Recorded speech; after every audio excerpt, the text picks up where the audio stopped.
It's the first night of Game 2 of the WNBA Playoffs. What matchups do you need to look for? Who has to have a make-or-break game? And what do we think is going to happen? Let's break it all down for you.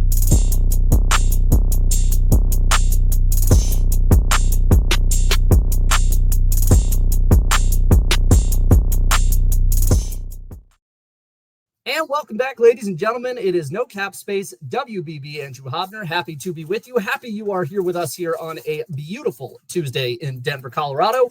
We have more playoff talk. We are glad that you're still with us. We had a little bit of a quiet week on YouTube last week. For those of you that read 5 Out, that are a part of our Substack Ball Knowers community, you would know I work for CBS News in Denver, and most of the back half of last week was spent covering the Evergreen school shooting. So your boy needed a few days to reset the deck after something like that. Did COVID, civil unrest, protests and pandemics, and I did the terrorist attack in Boulder for CBS News. School shooting was a first last week. It was a new one. So I needed a couple days to recharge the batteries. But in the meantime, I know Shawnee Greer and Tyler did a great job of holding it down. We appreciate you guys hanging around with us. And from now on, now that we're kind of reset and reoriented and ready to go, we got a lot of basketball to talk about. And of course, we can't talk about it without our partners at Home Field. Use code NOCAP15 to get 15% off your first Home Field purchase. It is a great time to get in with Home Field now, especially with the NCAA basketball season getting started.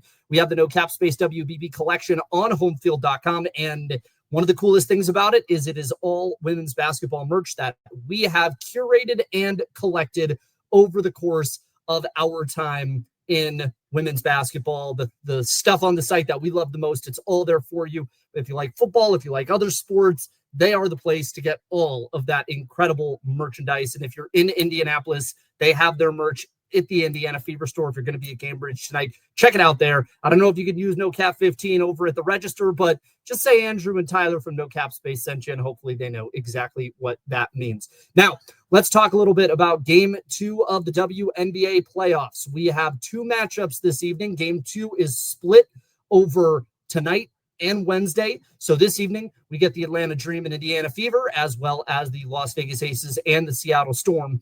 For those of you that are coming in new this year, it is a 1-1-1 format. So it's a best of 3 to move on to the next round. And it is a 1-1-1. So top seed gets home first. Then it goes to the lower seed, back to the top seed for Game 3 if needed. And then we go into the WNBA semifinals. So it is the round of 4. That is a best of 5, as is the WNBA finals a little bit later in the month going into October. So let's get started with the Atlanta Dream and the Indiana Fever. This matchup, honestly, folks, it's going to be a fun one. It is very hard to assess this game based on past matchups. And a big reason for that is the 2 times these 2 teams met in Gainbridge Fieldhouse, Caitlin Clark was healthy.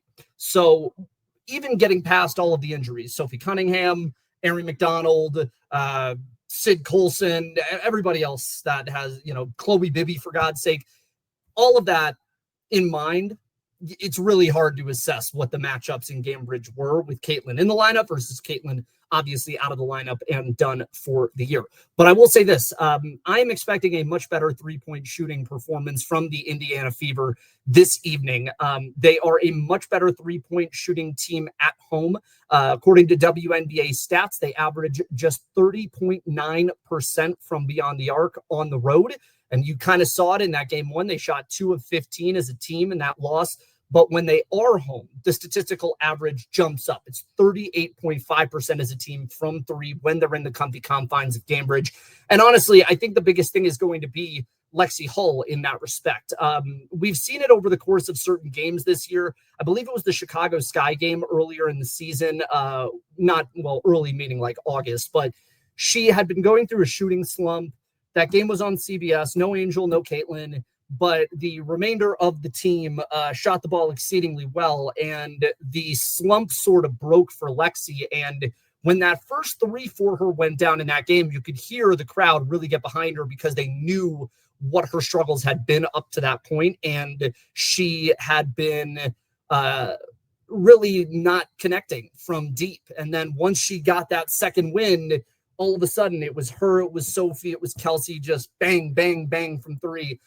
She feels like a person that really feeds off the crowd. And so I think if you are going to look for anybody here to have a bigger game than they did, I think Lexi Hull is going to be one of those players. Indiana, obviously if they lose this game, they're out of the playoffs. And that's where you're going to need Aaliyah Boston to step up. She went 3 of 9 in that first matchup against Atlanta. And you're going to need Natasha Howard. This is what you brought Natasha Howard in for. This is a former All-Star. This is a former WNBA champion with Seattle Storm.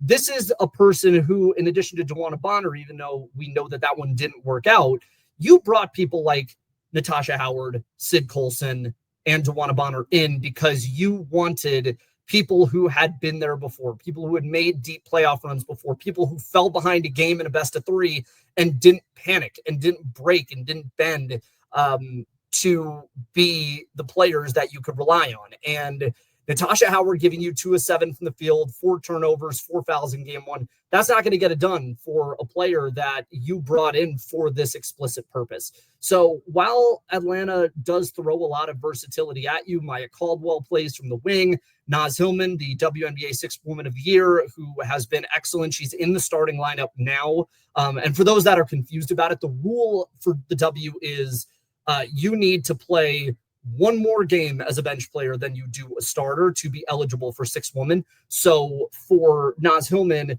even though she has been a starter for pretty much the entire back half of the year, a run, mind you, in which Atlanta has been 14-3 in 17 games since the start of August, she started the season on the bench. That's where that Sixth Woman honor really comes from. And she defensively she just ate lunch against this Indiana team in the first half and in game 1 in general. Aaliyah Boston got really clamped by Bree Jones, AB going 3 for 9. I don't expect AB to do that twice. I think Stephanie White is a good enough coach that there's going to be a little bit of adjustments made there. Now, the refereeing thing, I think Indiana needs to not let the crowd feed them. I think the big issue that I had with Indiana in that game and in general at, parts of this year, I can understand the frustration of feeling like you are the team that is kind of not attacked by the league, but the team that it's easy to feel like the chips are kind of being stacked against you in certain respects. But you can't let that suck you in. It's like the NFL analogy with Odell Beckham, right? Like the minute people realized that you could get in Odell Beckham Jr.'s head, every single defensive back in the league was working to get in Odell Beckham Jr.'s head. And I think that's kind of what's happening with the Fever is, teams know that if they can get you in foul trouble, they're going to frustrate you. And I think, Indiana let those frustrations get there, whether it's right or wrong for them to be frustrated. I think that was kind of the issue on that end. For Atlanta, I think realistically, you just got to do the same thing. It wasn't the most efficient shooting game for Alicia Gray. She went 5 of 16 from the field, but she was one of those players that really got to the line, 9 of 10 from the stripe. Naz Hillman had 16 points on 5 of 7. Bree Jones had 12 points on 5 of 7. Maya Caldwell was excellent defensively. The thing that's interesting, Brittany Griner only 8 minutes in game 1. And I'm curious if we see more or less of Griner and the emergence of Naz Hillman and the success that they've had with starting Naz Hillman. They're 6-1 on the road since August. Really makes me wonder if BG is just going to kind of be a bench warmer the rest of the way.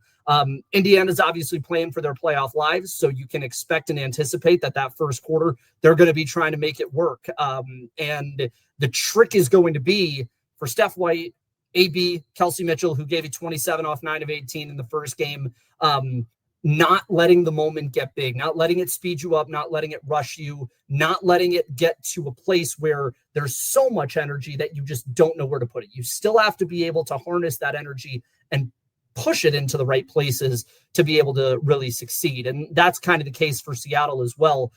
As we look at Las Vegas and Seattle, that game was really predicated on a first quarter in which the Storm just looked completely lost. I mean, they were chucking up bullshit, honestly. Skylar Diggins was chucking up bullshit in that first quarter, and you could see it. I mean, they fell behind 10, 15 points, and even with Asia Wilson getting into early foul trouble, 2 fouls that kind of took her off the floor for, a chunk of the start of the second quarter, it didn't matter because Seattle still couldn't push forward. They that lead that Vegas had built was too much, and the perimeter shooting and performance by Alyssa Smith, I think it should be noted, the Aces were good enough that it just didn't matter. They were never getting back in that game from the jump. And, while I expect the Aces to kind of cruise again here, the numbers for Seattle are legitimately remarkable. Seattle's actually worse at home than they are on the road.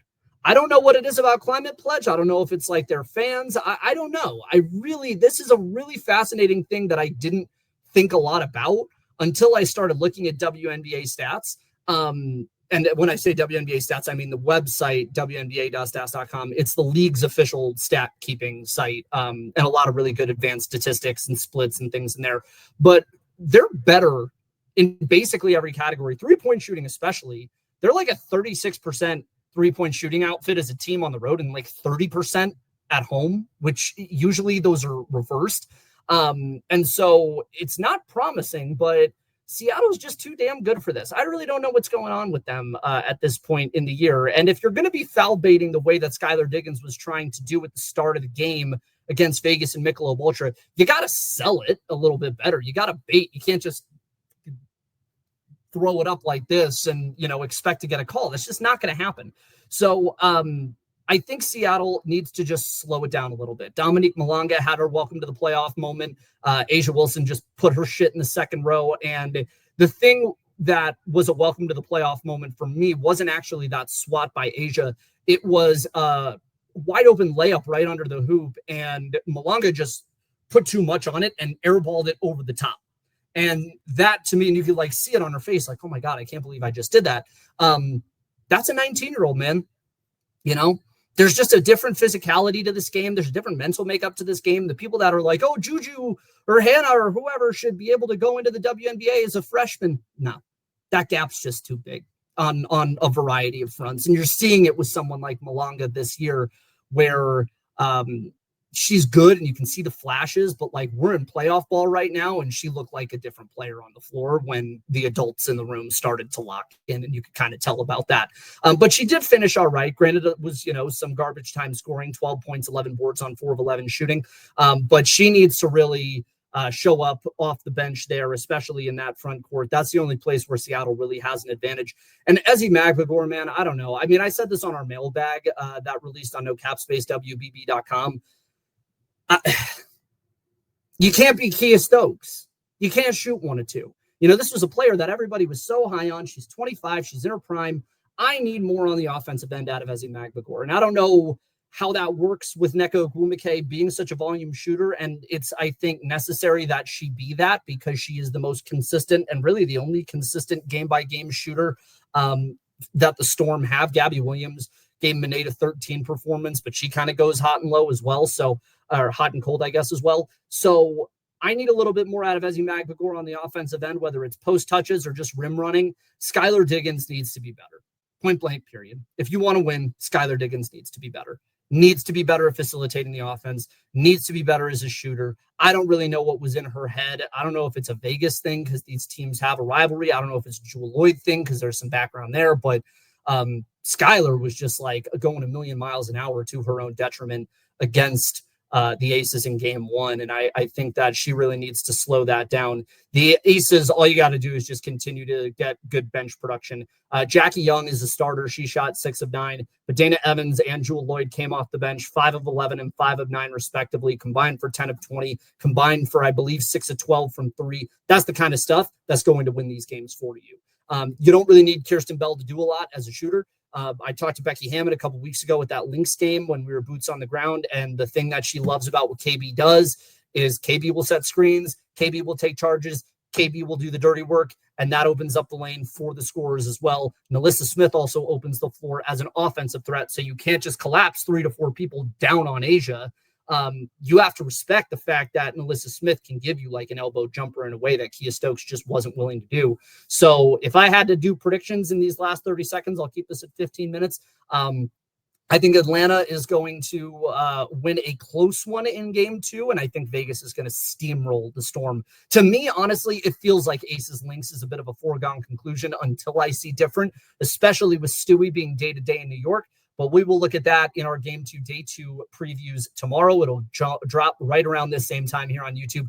But in the meantime, subscribe to us here, like and share, subscribe to us on Substack. We got a ton of content coming every day, and we're here live every single night of the playoffs on YouTube as well. We are your home for all things WNBA coverage, WNBA playoffs, and so much more. Continue to make us our home, or continue to make us your home and make it your home for other people. We are happy to have you all with us, and that's all the time we got for today. We'll see you all tomorrow for another preview of Game 2 of the playoffs.